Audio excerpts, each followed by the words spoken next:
ये अभी भी खा रही है, रोज इस पर ग्रोथ करनी है। ये है पोटास, ये पोटास इसमें मिला के इसमें डालती हूँ।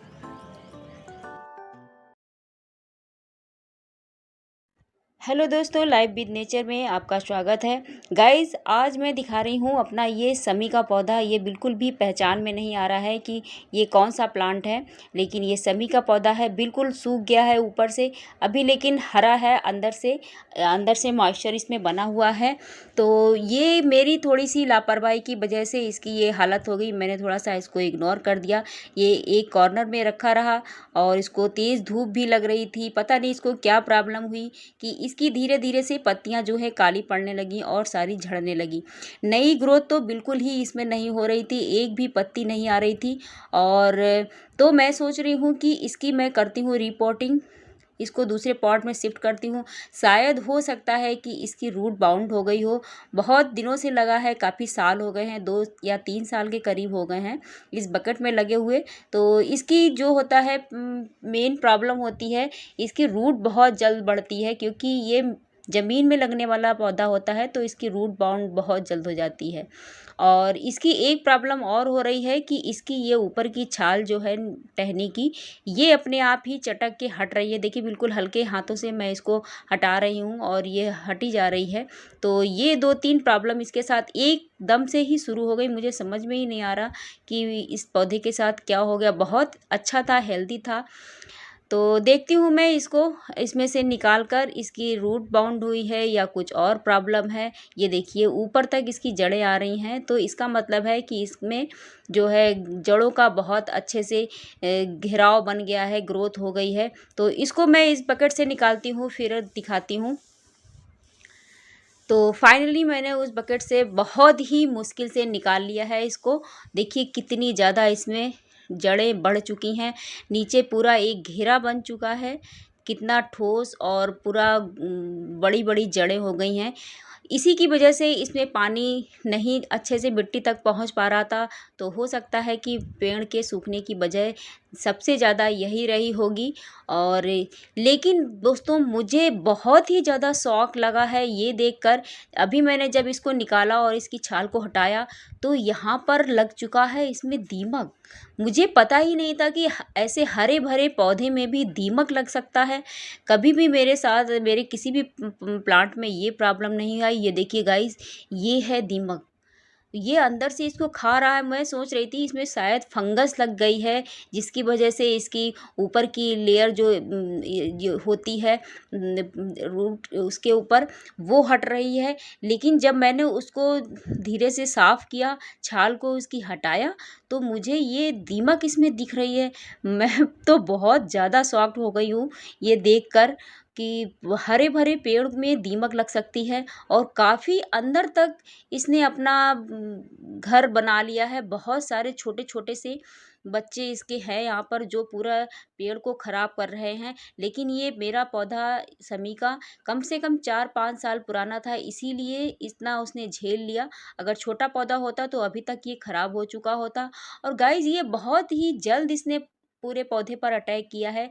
ज़्यादा से ज़्यादा ये 30-40 दिन हुए हैं इसमें जो ये दिक्कत आनी शुरू हुई, और एकदम से इसने पूरी ऊपर की छाल बिल्कुल खा ली है। और देखिए पत्तियों की क्या हालत हो गई है, जबकि बहुत बड़ा पेड़ था। ये ज़मीन में लगा होता तो बहुत अच्छी इसकी ग्रोथ हुई होती, लेकिन एक बकेट में लगा है तब भी ये अच्छी खासी इसमें टहनियाँ थीं, बहुत पत्तियाँ निकल रही थी अच्छी से। और देखिए क्या हालत हो गई, यहाँ तक ऊपर तक इसने पूरा अटैक कर दिया है। कहीं कहीं पर बहुत ज़्यादा है, कहीं पर थोड़ा कम है। तो इसको मुझे पूरा साफ़ करना पड़ेगा, इसकी बहुत ही ज़्यादा केयर करनी पड़ेगी, तभी ये हो सकता है सही हो। ये तो बहुत ही ज़्यादा मुश्किल में पड़ गया है मेरा पौधा। तो मैं पहले इसकी जो रूट बहुत ज़्यादा बढ़ गई हैं, इनको हटाती हूँ, रिमूव करती हूँ। क्योंकि इस पौधे में क्या होता है कि बहुत जल्द इसकी जड़ें बढ़ जाती।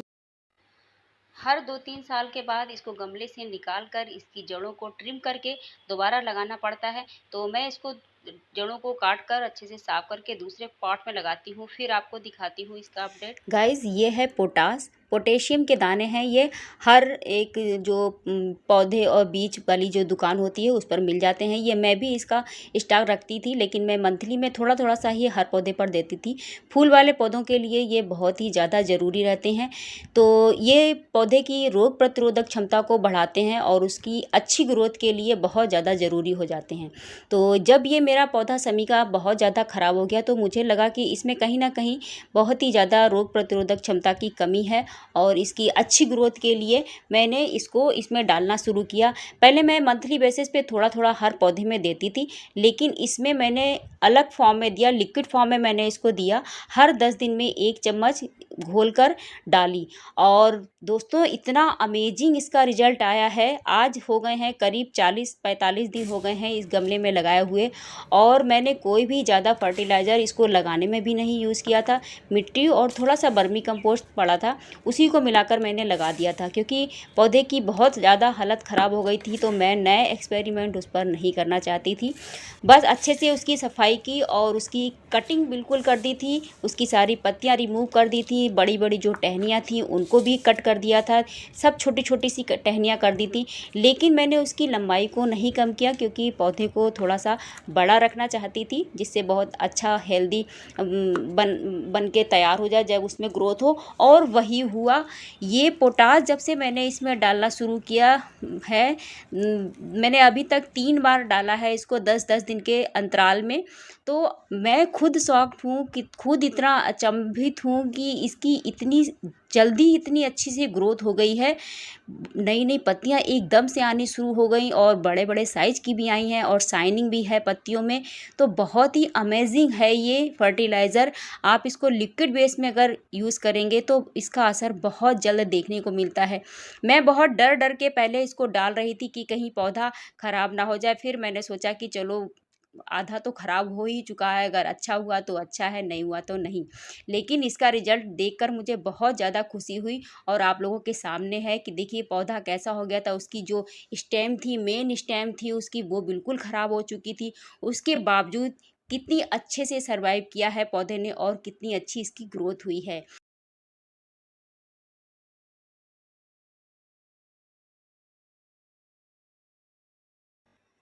और दोस्तों जब से ये पौधा ख़राब हुआ है और मैंने इसमें नए पॉट में शिफ्ट किया है, तब से मैं एक स्प्रे इस पर रेगुलर कर रही हूँ। मैंने 1 लीटर पानी में 4 ड्रॉप नीम ऑयल के मिलाकर स्प्रे बॉटल में भर कर रख लिया और इसका मैं यूज़ सुबह शाम दोनों समय ही इस पौधे पर कर रही हूँ, क्योंकि दोबारा इसमें किसी कीट का असर ना हो जब तक ये बहुत अच्छे से हेल्दी ना हो जाए, बड़ा ना हो जाए।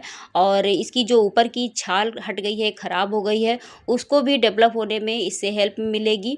और दोस्तों मैंने बहुत ज़्यादा इसके ऊपर किसी भी फंगीसाइड का, कोई भी फर्टिलाइज़र का यूज़ नहीं किया है। बहुत ही लिमिटेड चीज़ें मैंने इस पर यूज़ की है, क्योंकि पौधे को ख़राब होने का बहुत ज़्यादा, मरने का बहुत ज़्यादा ही चांसेस था। लेकिन देखिए कितनी अच्छी इसकी ग्रोथ कर रहा है। तो दोस्तों अगर आप लोगों को मेरे ये समी के पौधे की जर्नी अच्छी लगी हो तो मेरे वीडियो को लाइक ज़रूर कीजिएगा और अभी तक आपने चैनल को सब्सक्राइब नहीं किया है तो ज़रूर कीजिएगा। मैं आप लोगों के साथ फिर से मिलती हूँ एक नई वीडियो के साथ और नए पौधे के साथ। तब तक के लिए बाय।